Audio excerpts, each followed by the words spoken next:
You'd be surprised all the work that goes in before I actually start painting. Today I'm going to give you a behind the scenes look at what goes into painting a mural.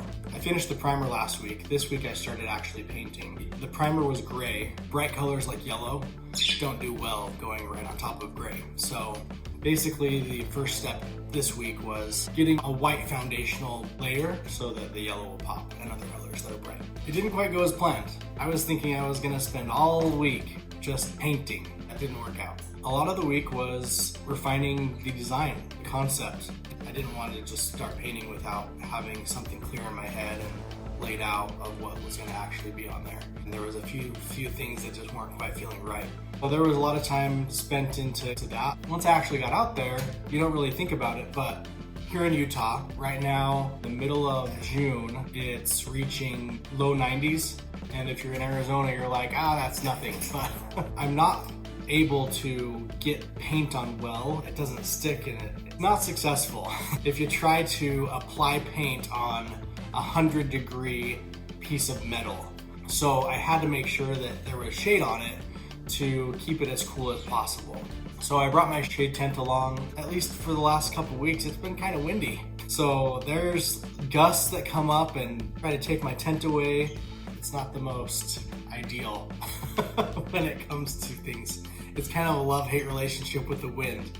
I love it because it's helping cool me off a little bit, but obviously it's my nemesis when it comes to keeping the tent in place.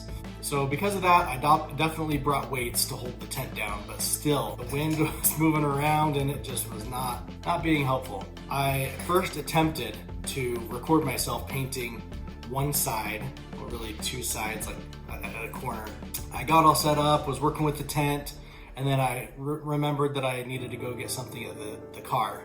So I stopped my recording, got the thing, but then forgot to push record again. So I didn't get the actual time lapse of me putting the image on. And then on the other side, my iPad ran out of storage. So all I got there was the first few brush strokes as well. It was not a successful filming venture.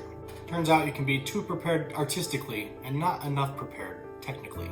You can see here what it looks like, not flashy or anything, but a crucial step. Today I was going to push through and get some more painting done. After the heat exhaustion that I experienced, I had to come home and make sure I got hydrated and get some carbs in me and just relax and cool down. I'm still feeling a little residual from that.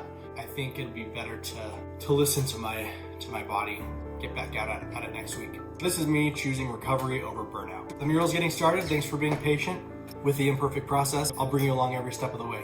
Sometimes the art piece doesn't tell the whole story, but now you've seen what goes into laying the foundation. I can't wait to show you what's next. Don't forget to like the video so more people can see it. And if you're not yet, subscribe so you can see the rest of the story.